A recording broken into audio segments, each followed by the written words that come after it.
So వీళ్ళు wild cards వచ్చినప్పుడు wild కార్డ్స్నే మనం టార్గెట్ చేసి నామినేట్ చేద్దామని చెప్పేసి ఒక ప్యాక్ట్కి వచ్చిండ్రు, ఒక మాట మాట్లాడుకున్నారు ఇంట్లో ఉన్న హౌస్ మేట్స్ అందరూ అని చెప్పేసి.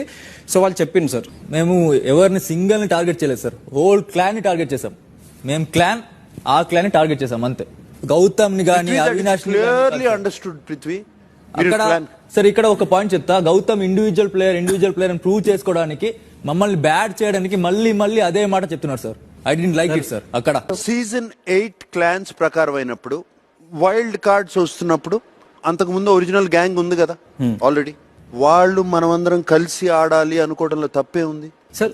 అది తప్ప కాదా అన్నది వాళ్ళ ఉద్దేశంలో అయి ఉండదు సార్, నా ఉద్దేశంలో తప్పే సార్. ఎందుకంటే యాజ్ అన్ ఆటగాడు వాళ్ళ ఉద్దేశం కాదు, నా ఉద్దేశంలో మాత్రం తప్పే సార్. నీకు ఏమనిపించినా వాళ్ళని బొచ్చు కూడా పీకలేవు. Prithvi, you are one thing I have noticed, you either black or white. Yeah, sir. There is nothing in between. Yes.